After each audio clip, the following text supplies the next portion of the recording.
Ricardo, gracias por el contacto. Por supuesto, hablaremos también de la llamada ley ómnibus o de bases y principios. Y la primera pregunta, Ricardo, es económica porque el gobierno dice estamos en el camino correcto. Esperaban una inflación de casi 30 y les dio 25,5.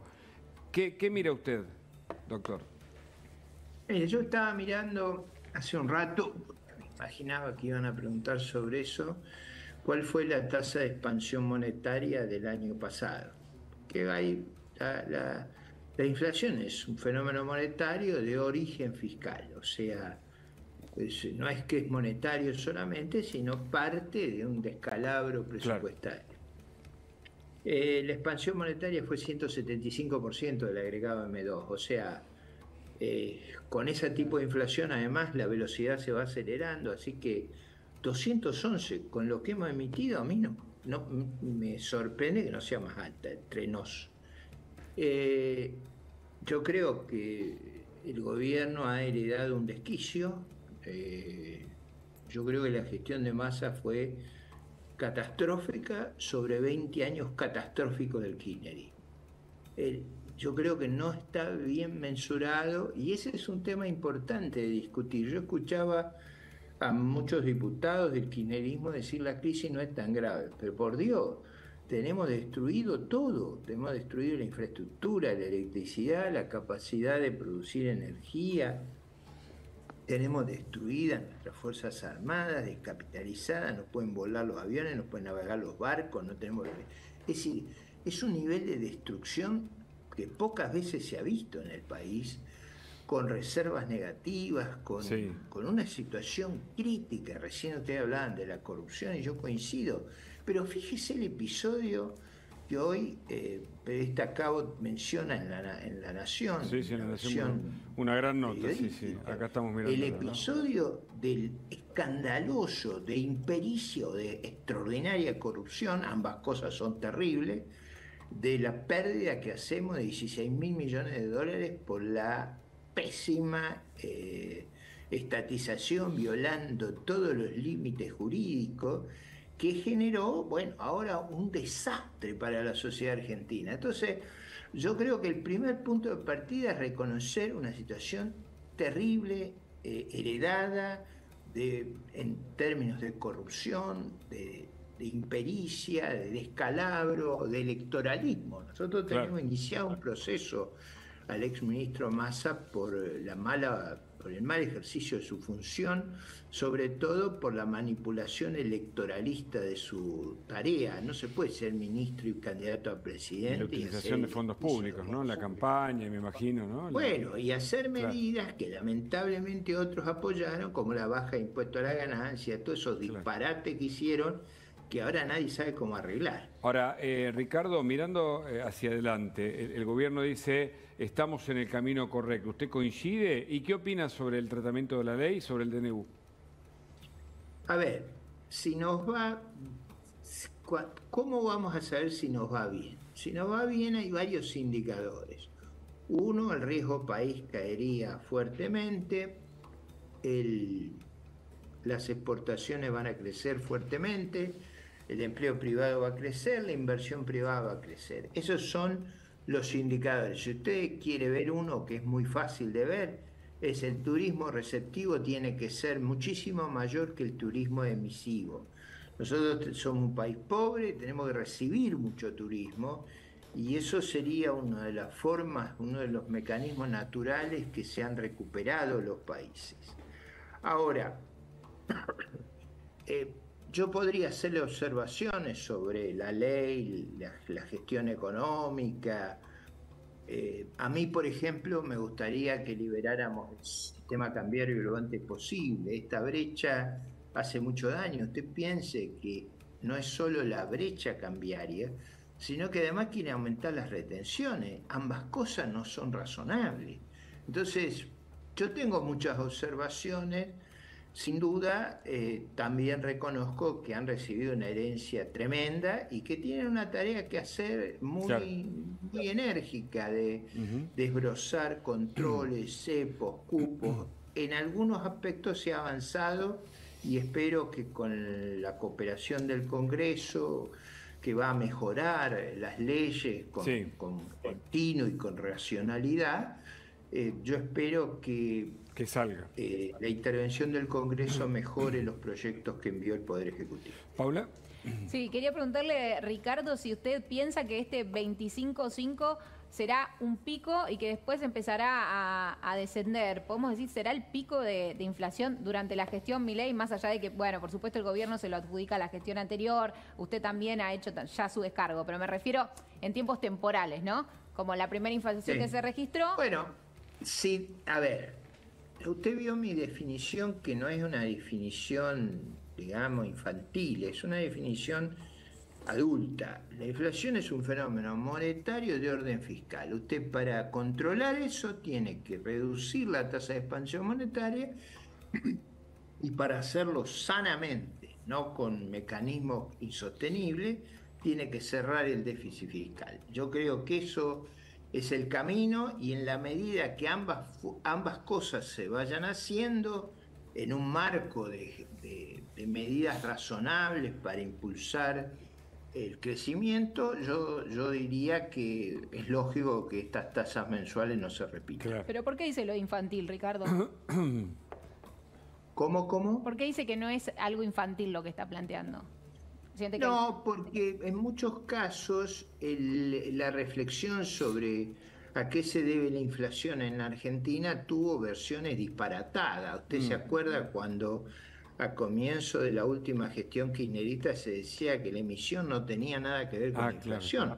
Claro. Yo le he escuchado a Cristina Fernández de Kirchner decir que el déficit no tiene que ver. Es decir, esa es una visión infantil, es creer que el mundo sea como uno lo sueña.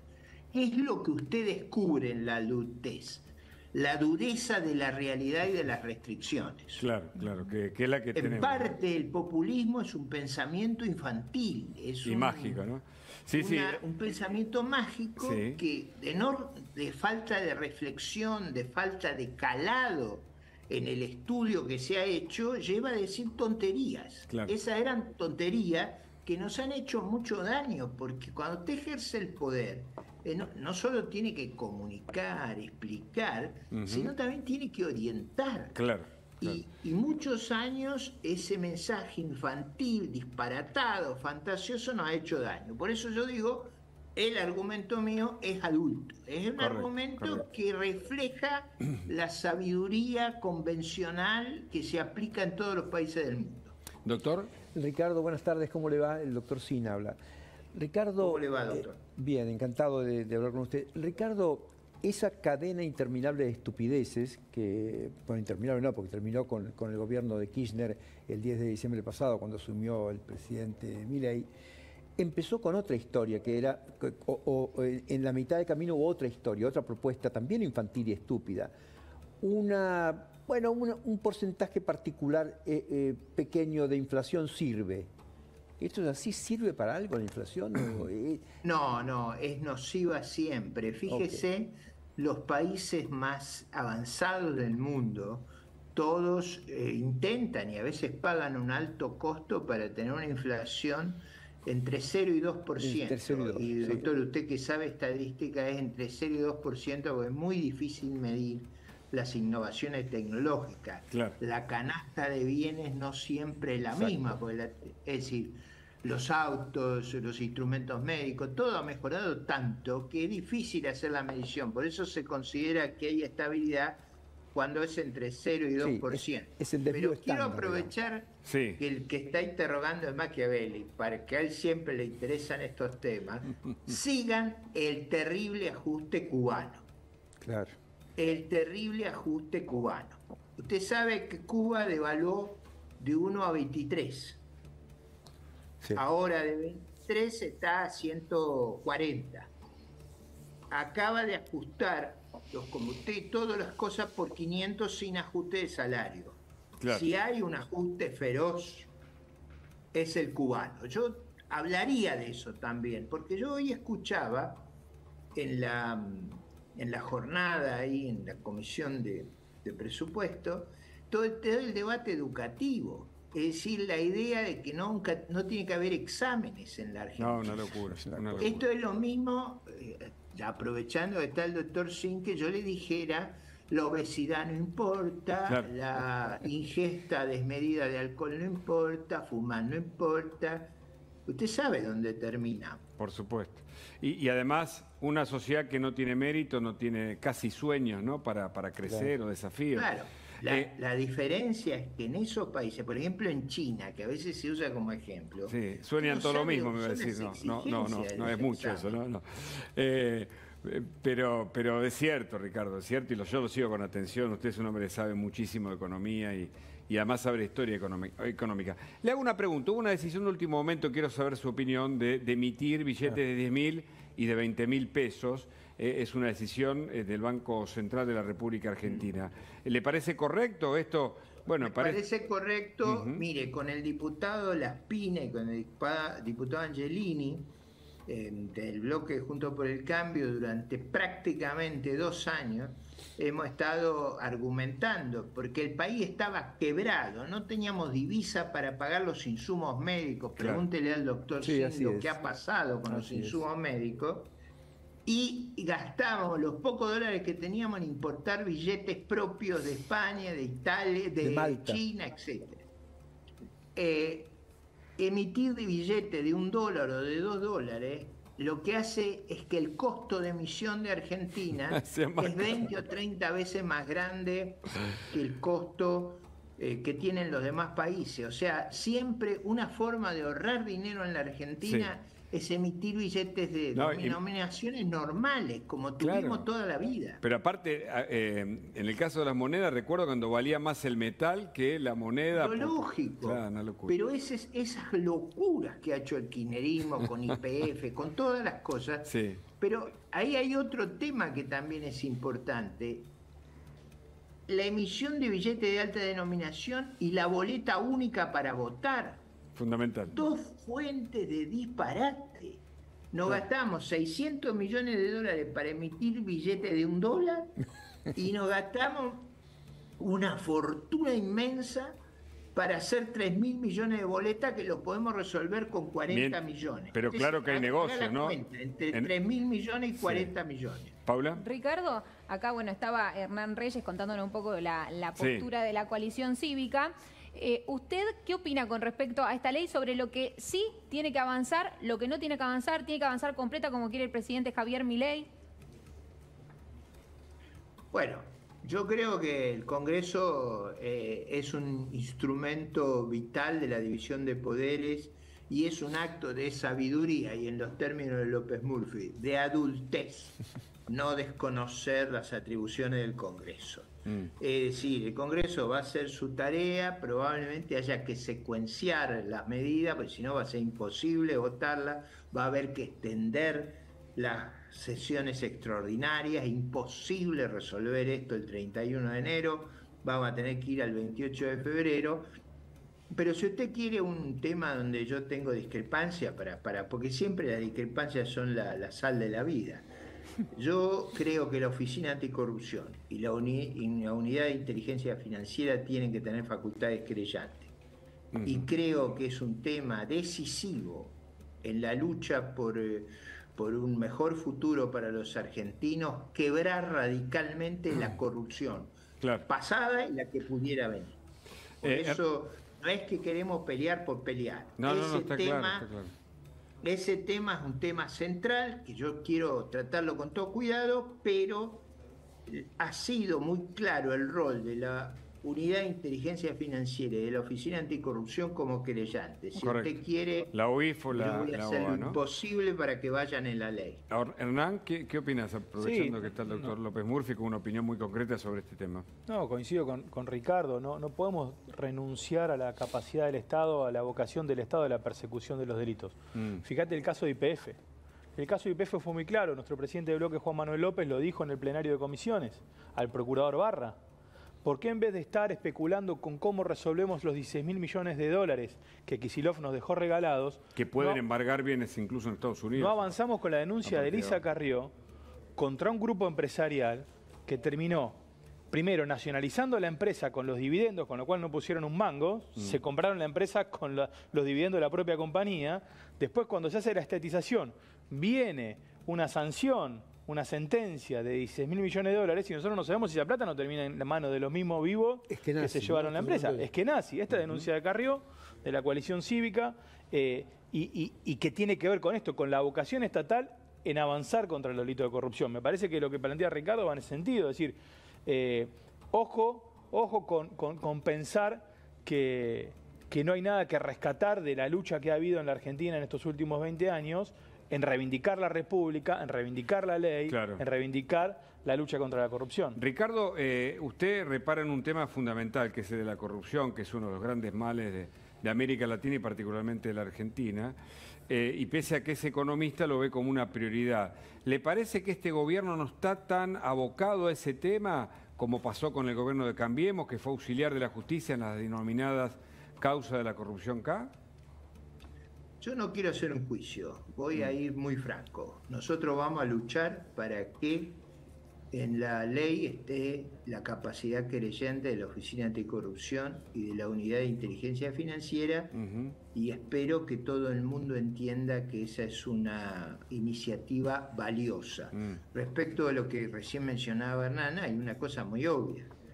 Si usted estudia el artículo de Cabo de hoy, si usted estudia en manos de quién va a terminar los 16.000 millones, una parte va a ir a lo que denunciaba Elisa Carrió en el 2008. Correcto. Es una linda oportunidad. Cierra ahí. Total, Ricardo, y es una linda oportunidad también para poner en debate otro tema que hace mucho tiempo lo viene peleando la sociedad civil y Ricardo y muchos diputados de la coalición cívica también, que es la ficha limpia. Si hay un debate sobre el sistema electoral, el primero es boleta única y el segundo es ficha limpia. No puede ser que para que vos puedas ser diputado o presidente de la nación con sentencia por corrupción en contra. Claro, a lo que el peronismo... Ahí Hernán, si habíamos llegado a un consenso, yo que reconozco que fue laborioso, pero habíamos llegado a un consenso que con la segunda instancia ya era suficiente. Claro. O sea, no solo la primera, sino dar la chance de que la Cámara... Claro. Está muy bien. Pero si usted confirmó la Cámara, ya no hay duda. Y no el doble conforme, que significa que la segunda instancia queda firme tras las apelaciones. Es el mismo acuerdo, Ricardo, el mismo nivel de acuerdo y consenso que tenemos en la Ciudad de Buenos Aires para la ley de ficha limpia en la ciudad, que dicho sea de paso, no la podemos sacar porque el kirchnerismo se opone sistemáticamente y necesitamos 40 votos, por eso no hay ficha limpia en la ciudad, pero también es una buena oportunidad para contar por qué. ¿Paula? Yo creo que ahora que está el Senado ahí nomás de poder sacar boleta única, la iniciativa de ficha limpia, boleta única, y yo diría hacer más transparente el mecanismo de las PASO y poner a lo mejor como los alemanes un 5% para pasar a la elección general, las coaliciones importantes llegan a ese número, simplificaría enormemente el sistema político. Y si dejamos de hacer la tontería de emitir billetes, ¿usted se imagina lo que cuesta los billetes de $1? Yo he visto cosas increíbles, o sea, yo tengo unos conocidos europeos que le entregaron un paquete así de billetes. Los tipos decían, este país está loco. Es un acto de insensatez. Usted me preguntaba lo de los 20.000, habría que hacer el de 50.000. Claro. Sí, porque es el fenómeno venezolano que tanto tanto se contaron en las crónicas, ¿no? Yendo con una valija a comprar un café, ¿no? Sumado a que lamentablemente la Argentina... Perdón. No, decía Ricardo que sumado... Una anécdota debido a mi edad. Hace muchos años yo trabajé en Nicaragua en la hiperinflación del 88-89 y el dinero en los bancos se pesaba, no se contaba, se pesaba. Tenemos que ir a los bolsos de la Argentina, ¿no? El desquicio. Bueno, después volvimos a saber que se pesaba en la época de los grandes coimaquineristas. Claro. Ricardo, ayer también una de las noticias que tuvo el gobierno fue el acuerdo con el Fondo Monetario Internacional. ¿Cuánto lo alivia este desembolso de 4.700 millones de dólares? En realidad es un acuerdo sobre un programa que ya estaba vigente, ¿no? Claro. Sí. Algunos dicen que es más. Entre nos es una señal muy favorable. Eso ha sido un logro importante. porque en el medio del caos, haber logrado sacar ese programa, ¿no? Reconozcamos cuando hay un logro importante. ¿Es importante hacia el mercado? ¿Es importante hacia la estabilidad No, bueno, es importante local, con los mismos organismos multilaterales. Y además va a aliviar un poco esa situación que estamos todo el día sobre el borde del precipicio. O sea, se puede empezar a ordenar. Además, imagínese usted ir a hablar al resto del mundo y decir, no tenemos reserva, estamos embargados, no tenemos crédito, nos hemos usado la plata de otros y además no podemos conseguir la cooperación de los multilaterales. Claro. Fue un buen paso. Yo no lo puedo juzgar en su totalidad, debo reconocer, porque no he podido leer los documentos de respaldo todavía. Pero cuando hay una señal buena hay que reconocerla y además yo creo que con el lío que había acá, haber podido trabajar en eso también, los méritos a quien corresponde. ¿Qué opinión, Hernán Reyes, sobre el protocolo de orden público que se llamó antipiquete y mandarle carta documento a las organizaciones para cobrarle el costo del operativo? Que hoy generó impacto además. A mí me parece, en esto quiero ser claro, a mí me parece que había y es necesario cambiar la impronta sobre el ordenamiento del espacio público. Esto es decir, se retira el Estado y deja a merced de 4, 5, 10, 100 personas el manejo de la calle. Yo distingo algo muy de sentido común. Cuando la protesta es el corte de vía pública no tiene sentido. Ahora, con motivo de la protesta, del volumen de la protesta, ocupás la calle, yo creo que ahí no tenés que tener sanción. ¿A qué voy? Si vos juntás 50.000 personas en una movilización como hemos hecho nosotros en el caso de Nisman, en el 8N, y por la cantidad de gente vos interrumpís la vía pública, me parece que no tiene sentido pidiendo permiso, tirar la fuerza de seguridad encima. Ahora, si 10 personas, la protesta es cortar el metrobús, cortar el acceso a una calle, no tiene razón de ser. Me parece que ahí es sensatez, racionalidad de la administración y del Estado para intervenir. O sea que para vos por el momento no hay racionalidad en cómo se está implementando. No, yo creo que al revés, yo creo que nosotros, por eso, a mí lo que no me gusta es llevar, miren, la Argentina está en una situación de mucha, es un polvorín, ¿no? Entonces, y es un conflicto enorme, es un nudo grande que tiene el país, social, económico, financiero, de pobreza, y que con esta inflación va a ser aún peor. Yo no creo, pero esto es una posición mía, puedo estar equivocado, que podamos sintetizar los problemas argentinos en eventos, en acontecimientos, y que de pronto toda la atención de la Argentina sucede en una esquina. Y si la esquina se libera, hay república, y si no se libera, hay entrega de la república. Me parece que hay que aplicar sensatez. ¿Qué pienso? Que sí tiene que estar el Estado ordenando el espacio público y la protesta. ¿Ricardo? Sí, yo creo que obviamente el desquicio en el que vivíamos no se puede seguir. De nuevo, apliquemos cierta sabiduría. Hay momentos en que se puede lidiar de cierta manera con los fenómenos que, digamos, de bloqueo, por ejemplo, del Metrobús. Cuando uno lo bloquea le hace un daño enorme a la gente que trabaja. Claro. Es decir, entonces, en la medida que se pueda preservar las vías de circulación hay que tratar de hacerlo. Lógicamente, como decía Hernán, si hay 50.000 personas, eso no. Primero, en ese caso es muy difícil. ¿Y mandarle la factura a las organizaciones? Bueno, yo creo que ha habido abusos y destrucción del espacio público, costos. Supongo que eso tiene una lógica de hacerle cargar la cuenta a los que a veces impunemente abusan de estas circunstancias. Por ejemplo, yo digo, en el Parlamento están en discusión las principales medidas. Es necesario un paro general a los 45 días del... Todos coincidimos. A mí me parece que ahí también yo esperaría los resultados de los debates, elevaría la discusión en el ágora pública, en el ámbito del debate de las ideas. Me parece que la recurrencia a la acción directa es muy peligrosa. Por supuesto, mucho más peligroso es el llamado de algunos intelectuales a voltear el gobierno. Bueno, eso de intelectuales y de Pablo Moyano, que creo que lo dijo literalmente. Dijo voltear el DNU. Eso es intolerable. O sea, la idea de llamar a la insurrección, a romper el mecanismo institucional, es intolerable. Eso me parece que los fiscales y los mismos responsables jurídicos del gobierno tienen que hacer alguna acción, porque yo he leído varios que dicen no paremos hasta voltearlo, ¿no? Eso no puede ser. Bueno, el paro de los 44 días no tiene antecedentes, por lo menos en estos 40 años de democracia. Sí. Sin duda, y creo que lo de la CGT es de una hipocresía tan grande, porque venir a querer orientar al debate político sobre los derechos de los trabajadores cuando han sido columna vertebral de un gobierno que los ha empobrecido es de una hipocresía fenomenal. Pero creo también que hay otro dato relevante, fíjense ustedes, la oportunidad que tiene el presidente Milei de, en vez de confrontar con el pasado, con los Moyano, es de dialogar con el futuro, que es con una expresión política diversa, plural, que no responde monolíticamente a él, porque el resultado electoral así lo dispuso, que está dispuesto a discutir dentro del marco de la ley.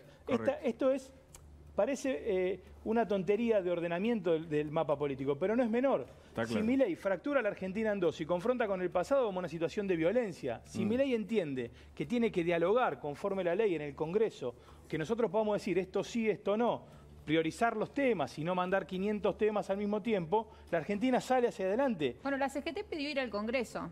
Bueno, tiene el derecho y va a ir. Imagino que será recibida como todos los ministros y el resto de las organizaciones. Estaba pensando, Hugo... Como estamos, yo le confieso una cosa. Sí. Se está recibiendo, la gente integrante del bloque mío recibe todos los días muchísima gente de toda la sociedad civil. Estamos prestando atención. Claro. Yo he tenido diálogos con amplios sectores de la sociedad civil, por supuesto... mucha gente muy quejosa de las medidas, pero digamos, el Congreso actúa como un receptor de la sociedad civil y procesa, y para eso tenemos la representación que tenemos y para eso existe el balance, ¿no? Correcto. A mí me gustaría, sí, pues yo ya tengo que retirarme, pero quería, además de saludarlo a Hernán, quería decirles... Imagínense si en Cuba a alguien se le ocurriría ir a discutirle a Díaz-Canel las medidas. Imagínense. Por mucho menos el grupo musical... Bueno, celebremos que acá se pueden discutir las... Lo metieron preso, no me acuerdo cómo se llamaba el último grupo que... Bueno, Ricardo... Patria y vida era el grito. Patria, ahí está. Libertad, patria y vida. Exactamente. Muchas gracias, Ricardo, además por ese dato. Gracias por el contacto. Un abrazo. Bueno, Hernán, lo que viene son muchos frentes, ¿no? Sí. Paula, además, sí. Estaba pensando, mientras hablábamos, no me quiero olvidar de un nombre que fue mucho más que un nombre, y es Juntos por el Cambio. ¿Qué pasó con Juntos por el Cambio? ¿Existe, no existe? Porque estamos viendo a PRO, al radicalismo, a la coalición cívica, con distintas posiciones, distintas tesituras con respecto a la administración de Milei, con respecto a la ley ómnibus, al DNU. ¿Se pueden sentar todos en una mesa ahora? No existe un bloque Juntos por el Cambio en el Congreso Nacional, eso está claro. Como espacio político. Como espacio político se está intentando sostener la posibilidad de estar juntos de cara al futuro. Claro. Sí, hay diálogo cruzado permanente entre todos los bloques, hay mucha confianza, hay mucho camino recorrido. Nosotros no es que no vinimos ayer, nosotros peleamos. Muchas fricciones también. Bueno, pero hay mucho afecto y muchas ganas de sostener la unidad. Por supuesto, cada uno de su lugar, ¿no? ¿Y ustedes están más cerca del radicalismo o del PRO? No, nosotros, la coalición cívica tiene una identidad tan clara. Nosotros, viste, vos sabés dónde estamos nosotros. Peleamos contra la corrupción, creemos en las instituciones como motor del desarrollo. Acompañan, pero... Nosotros no nos van por un cargo, no nos van por... ni nos apretan ni nada. O sea, es lo que pensamos y es lo que decimos. Y quiero dar un dato que me parece muy importante porque es para la gente. Y en este sentido es el cambio de modelo al que vamos, en el cual nosotros creemos que es necesario. La desregulación del tema de obras sociales y prepagas y la desregulación del precio de las prepagas. Nosotros vamos a un modelo desregulado, con lo cual vamos a un modelo de competencia, con lo cual vamos a los riesgos de los modelos de economía de mercado que no funcionan como tal y que pueden generar colusiones o cartelizaciones para la fijación de precio. Estamos trabajando de la coalición cívica con Carrió y con todo el bloque en una presentación en la CNDC para que aseguren que las prepagas en esta nueva etapa desregulatoria no generen colusión y cartelización que pueda ser muy dañina para los usuarios, porque como ustedes saben, moverse de una prepaga es muy difícil. Si vos no tenés regulación de precio, puede aumentar mucho y vos no tenés salida. Entonces estamos es salud, ¿no? Estamos trabajando sobre eso. Hernán, muchas gracias por la visita. Doctor Claudio, muchas gracias como siempre. Paula, muchas gracias. Adiós, Huguito.